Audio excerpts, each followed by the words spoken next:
The SG Child Show is back for its 13th season. Join Sarah Bradford and the SG Child Show team as they explore the world of autism and share stories of hope and inspiration. This season, we're excited to bring you more autism summits featuring experts and advocates from around the world. Go to sgchilds.org. In the heart of the city, she's shining bright. Oh yeah, stories of love and courage all throughout the night. Hello and welcome to the SG Child Show today. I'm really excited to bring a wonderful guest, Dr. Jason Ybarra, and we're going to have a fascinating conversation today. Sometimes you just align with people who are doing wonderful services and have great intentions and passion for what they're doing. So we love to find those people and connect with them as much as possible. So thank you so much for being here today. Thank you so much. I am very excited. Hopefully I fulfill the expectations that you just set up. I just need to mention that kind of whatever I say are my opinions and not that of my employer, West Virginia University, or the state of West Virginia. So. Wonderful. Thank you so much. We appreciate that. And we're excited to hear your opinions. Tell us a little bit, give us an introduction and tell us a little bit about yourself. Well, I am autistic, but late identified in that I was 44 when I found out. 45. So it's been an adventure. I'm also an advocate for neurodiversity, and I've been that much longer than I've known that I was autistic. It was an interesting coincidence. I think that, and I'm told that possibly autistic individuals know when there's another autistic individual, because I feel like I've had great opportunity to mentor students that were autistic, and I partially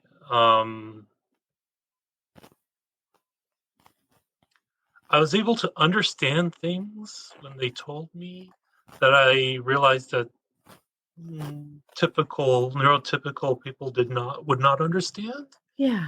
And that made me start thinking, maybe I should, find out, because I This seem feels to like have, a cozy sweater. yeah, I seem to have an understanding that, an insight. And I didn't think it was just that I'm an insightful person. I'm not too sure I am, but I was definitely having an insight to these students. And of course, when I found out, then everything made sense. Isn't that amazing?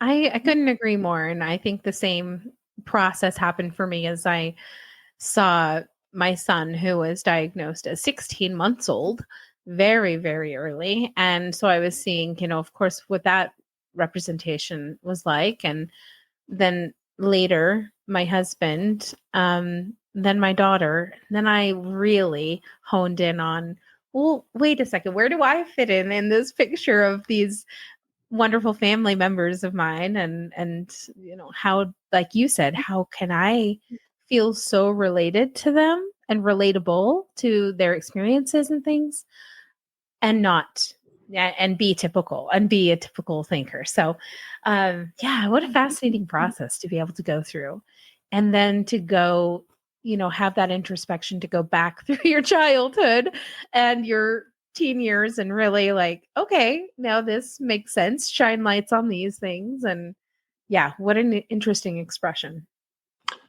Yeah, I had a really good but interesting talk with my mom after I found out, because I let her know, and so she started talking about how I was when I was a child, and certain challenges I had and things that she just didn't understand, and like it's all like coming together. It's all starting to make sense. So was she supportive of that then, of the information? Hmm. That's Yeah, good.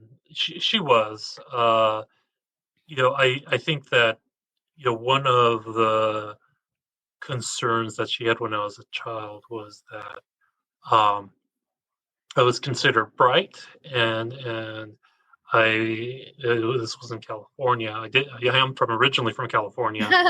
I was pulled into they had at the time like a gate school, a gifted and talented education school, but like socially, I had a lot of issues and problems, and they I don't know, it was something that it was not quite didn't understand that where that was coming from, and she would Yeah. talk about that of like not understanding. So I think it was really great, and to talk to my mom about this Yeah. and um, get an insight to like some of the things that um, when she would talk about like my expression of emotion, of like sometimes not really understanding, and she's like, I know you really care and love us, but like, your expression of so like having it all make sense really, I think in some ways, Validating. helped me, yeah, and also Yeah. increased Hmm. connection with I think maybe a stronger bond with my mom now. I love that. I love that. I'm really glad to hear that. And we all have our own different experiences, especially with the way parents perceive things. And I think that that was one thing that was really hard for my situation was seeing and only understanding the expression that my son showed. So then therefore it was like this, no, that can't be the same thing for you, kind of an idea. And so it's been tricky. It's been really tricky. But do you have any siblings? I don't. No, Okay. I have I don't house, either. but no Yeah. siblings I grew up with. And so that's interesting too, because then you also don't have that level of comparison, if you will, or just being able to see that different type of behaviors from different siblings or such. So that's an interesting view. When you were in school, things like that, what type of um, hobbies and interests did you have back then? And did you have, struggles that you would perceive now as your autistic challenges? Um, hmm. Okay, so, ooh,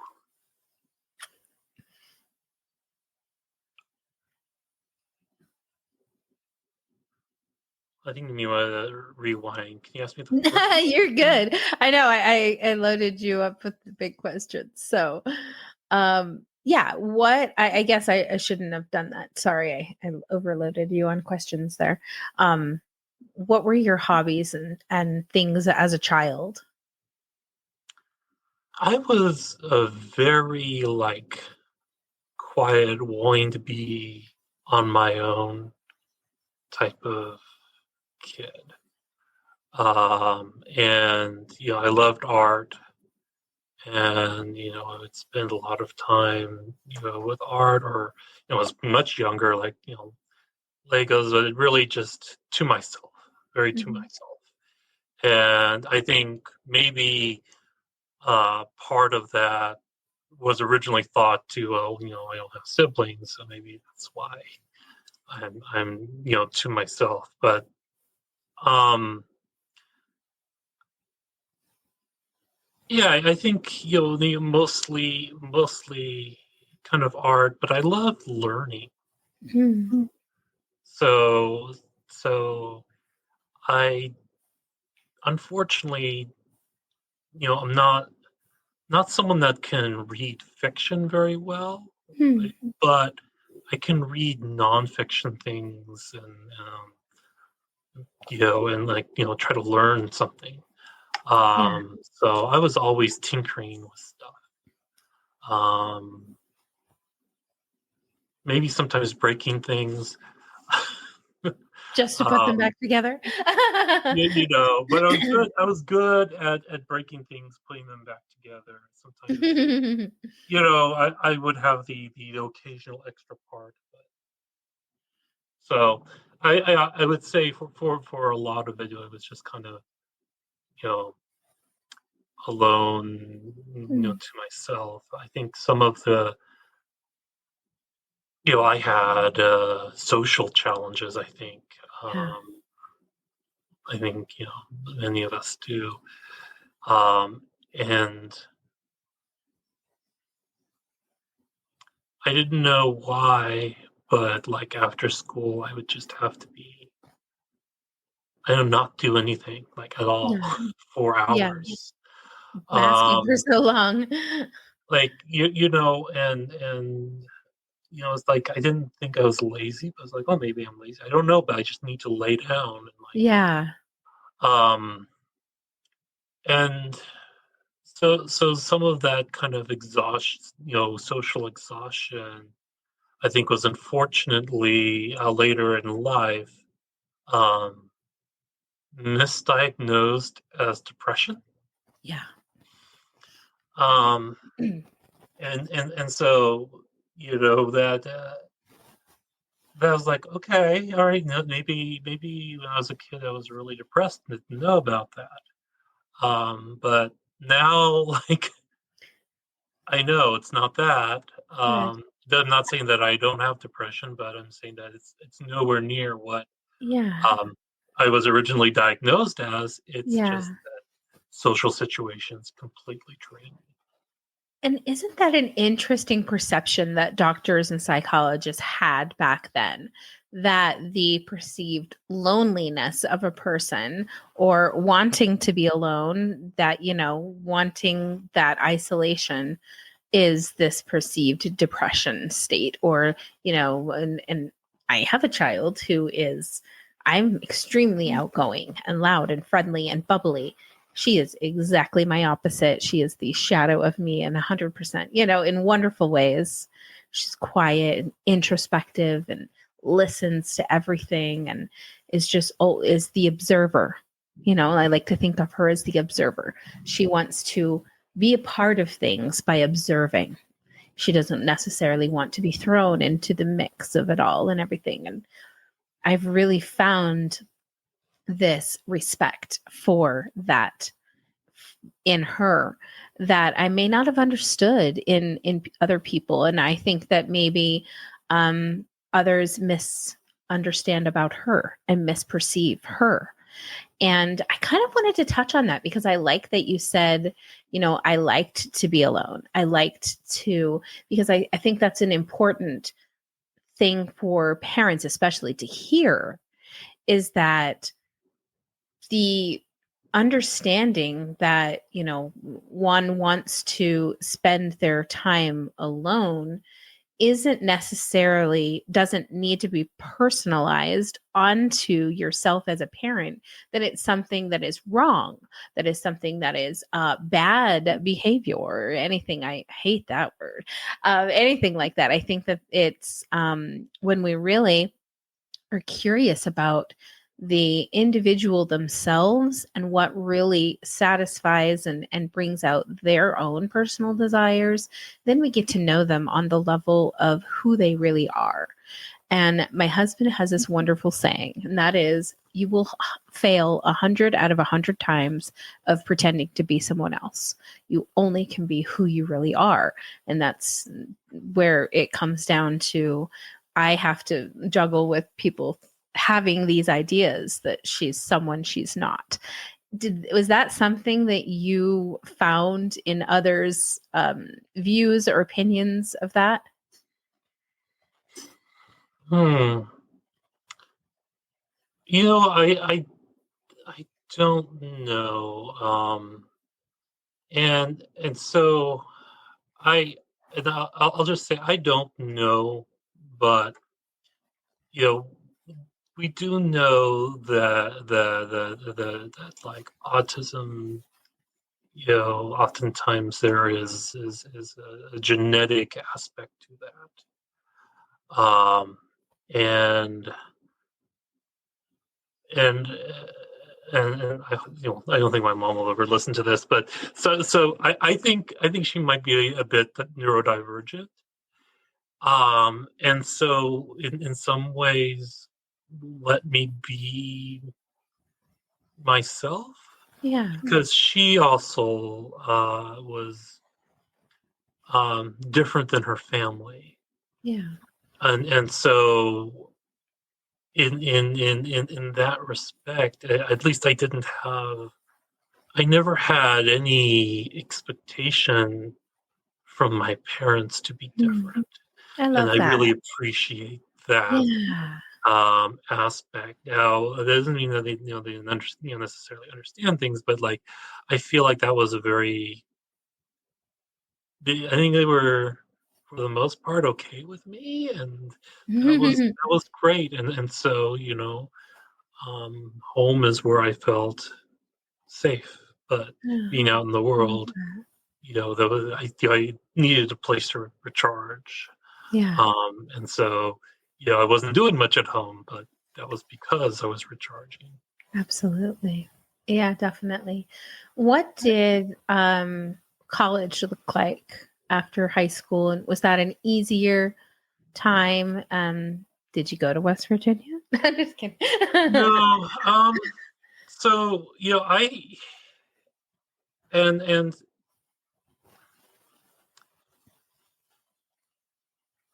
I was bored a lot in school, K-12 kind of education. Mhm.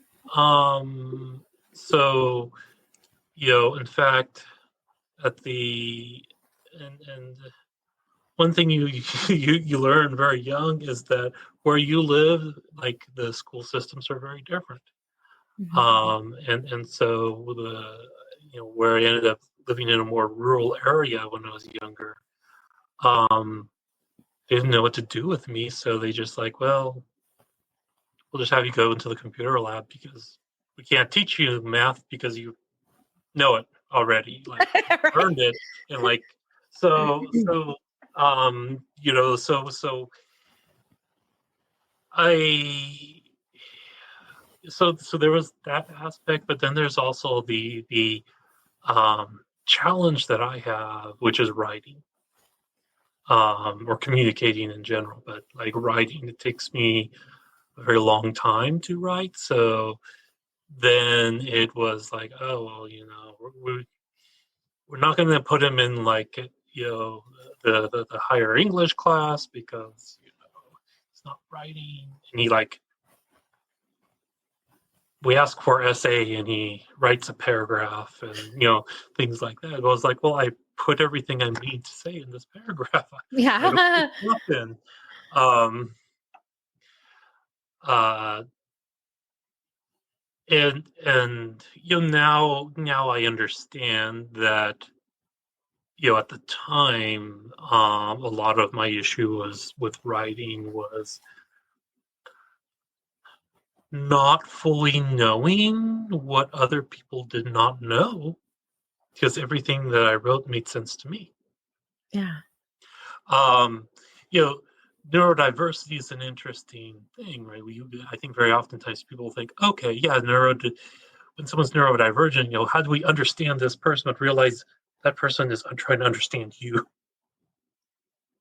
Yeah. Um, just as difficult time that neurotypical people may have in trying to realize what's going on, or what struggles, or what thoughts, or just anything. I mean, there's the reverse.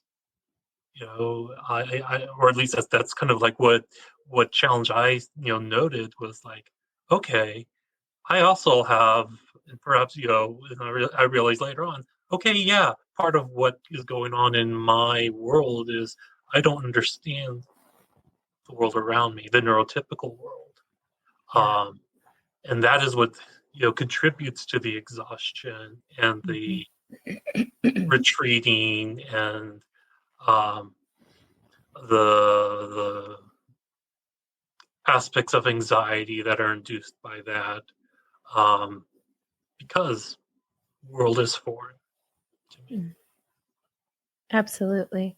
Tell us about the work you're doing now at the university and what that looks like, how you got into that and how it's, changing that those students kind of accessibility and accommodations of what they can get at their college now. Yeah. So, and I've given this some thought, um, and one of the I think it's so important to that there is more awareness of neurodiversity and things that can be diagnosed. Um, you know, being living in a rural area, that wasn't something that was even on anyone's radar. Um, I think if there's something that I feel like I really wish I had in in life was the community that comes around, because I mean to know that there's someone else out there, like, and I mean not only someone but a community out there, not being alone, having people that can understand the things you say. That I'm finding that to be such a important aspect now in my life. I can't imagine how that would have changed things or would have what effect that would have been. Um, and so I think the role that I play best and you know wish I had was mentorship. Mm, And mentorship from someone that understands a neurodivergent thinking. so important. Um, I think that's the key to success in the kind of neurotypical world. There is a lot of it is a lot about what's not said, right? Things that are unsaid, implied. Um, I take things too literal, but like it's the things that aren't said and implied that in the neurotypical world, if you understand, that leads to success. But who's there if you don't understand those? Hmm. And so I think that is key, um, for that personally. I don't think that in general the higher education system is set up to embrace neurodiversity. There is a lack of training and information, Yeah. and I think that's just kind of inherent. So, um, you know, but that's something I can make a contribution to. For example, I'm the director of the planetarium, Mhm. and I wanted to have a low sensory day. And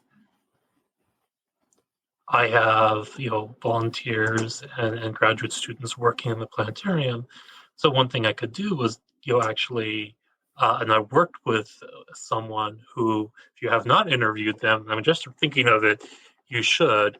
A wonderful person that lives in West Virginia, um, who not near here, a few hours away, um, but she helped develop autism training, Okay. that I, then had graduate students and volunteers in the department kind of go through I love for that. when I had the low sensory event, just Yeah. to know what to do when this happens.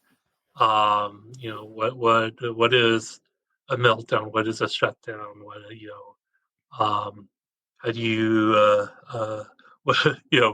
what what do you have in place to make sure there's a level of comfort? Do you know what to do when there's runners? Like there's a lot of things I didn't know about, and I thought, wow, this is really great training.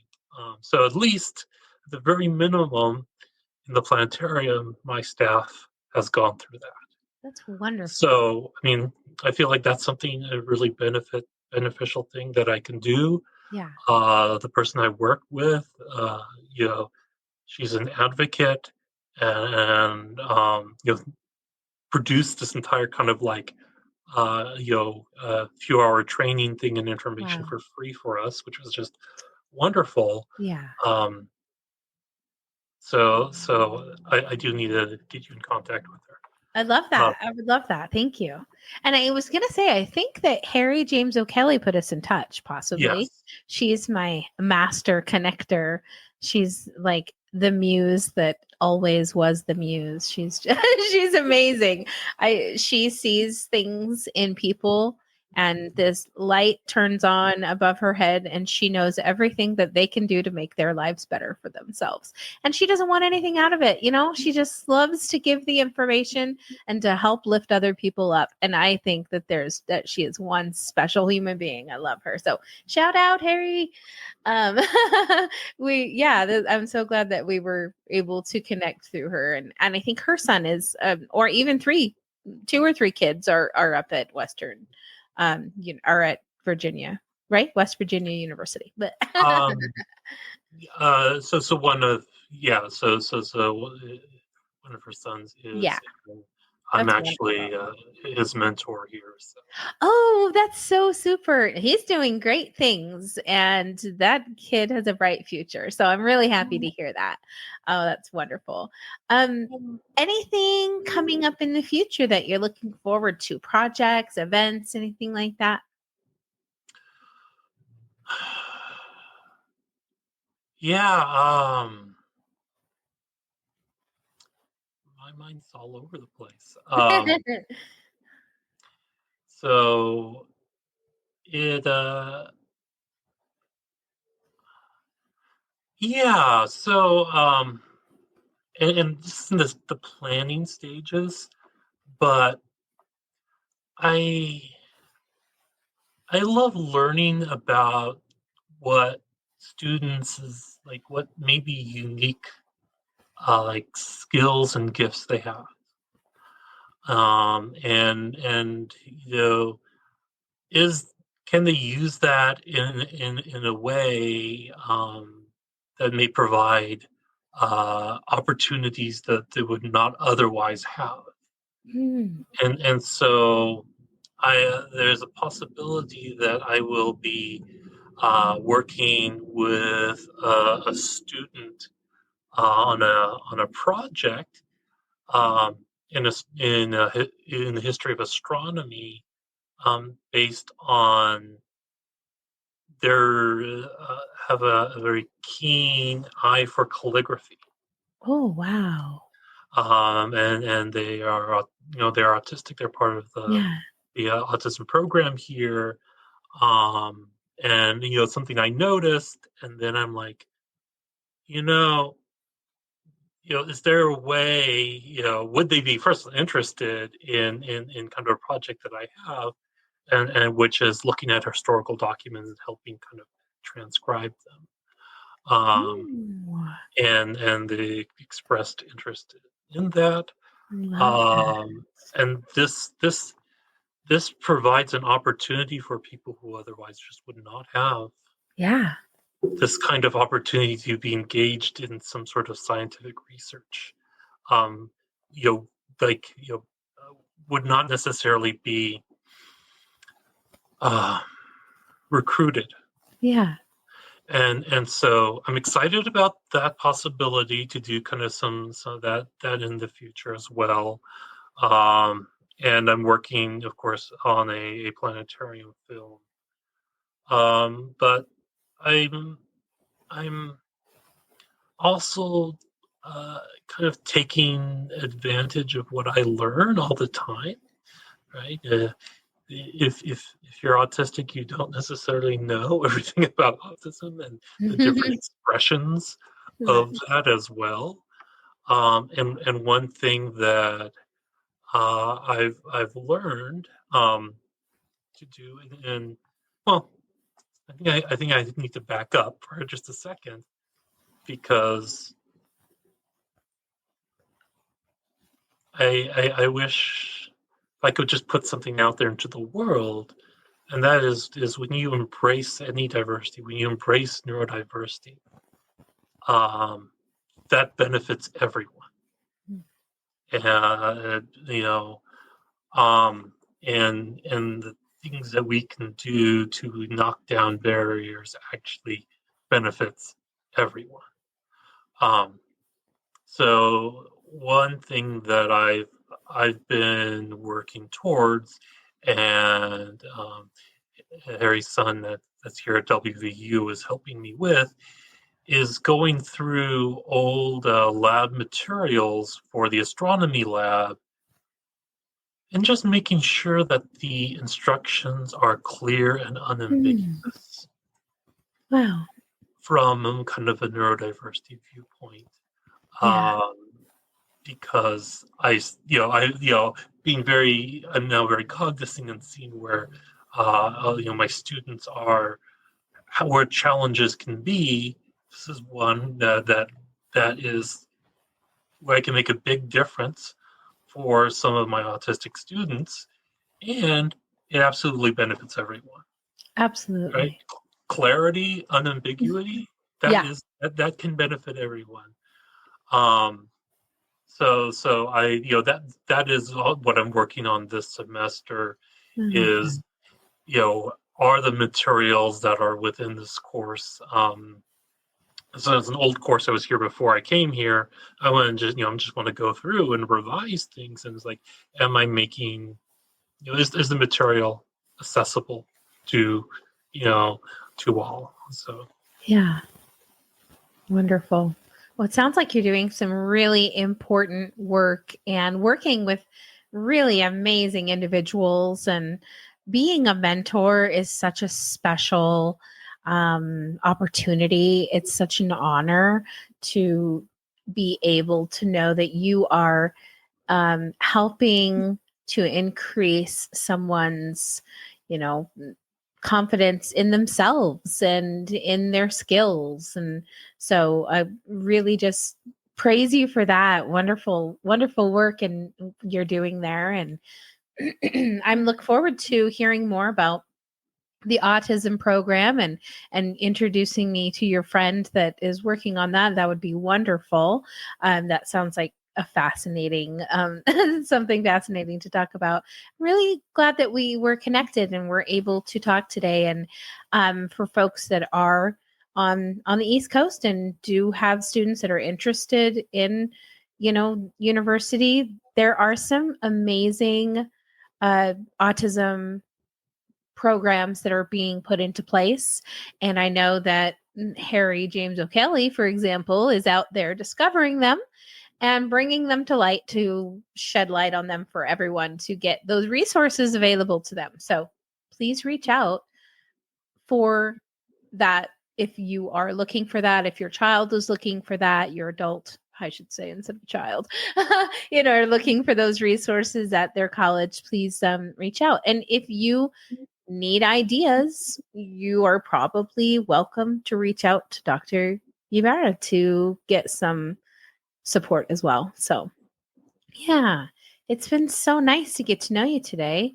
I'm just going to quickly put your website up if anybody is interested in reaching out and supporting and having a discussion about neurodiversity, accessibility, and how they can provide more opportunities for their students at any age, probably. Because I think there's a big discussion to be had.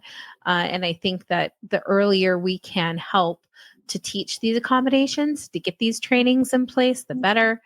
and then moving forward. But I really do like the idea of you having your grad students and the other employees or whatever from the planetarium get that training. I think that was such a great idea to do that. So yeah, great work you're doing out there. Well, thank you. I really appreciate it. I mean, I feel so fortunate to start being kind of connected into this community, because everyone that I'm being connected is doing great work as well, and to know it's out there, Yeah. to know about the resources that are, because I mean, there's a lot of work there's a lot of work still to be done. Yep. Exactly. We're in it together. Now we know that, here we are, team members. Got a new team member on both of our teams. That's a Thank great you. thing. Yeah, But a great team absolutely. to be on.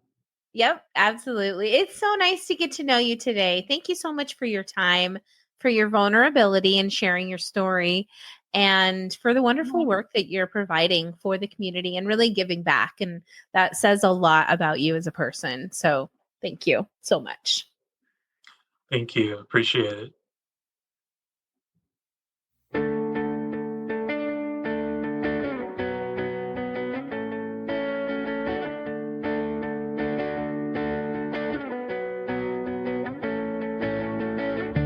In the heart of the city, she's shining bright. Oh yeah, stories of love and courage all throughout the night. Her voice resonating, an anthem for all through the trials and the trials. She answers the call, a mother and a fighter, breaking barriers in stride. With love as her guide, she'll never hide. She's changing the world for you, with a heart that's fierce strong, empathy's a melody. In her journey we all belong. Followers gather like stars in the night, so bright. 44,000 voices sharing in the light. She stands for family, advocates for more, a movement of compassion, ways will soar. Podcast together, a symphony of support, creating life, changing rapport. She's changing the world for you, with a heart that's fierce and strong, empathy's a melody.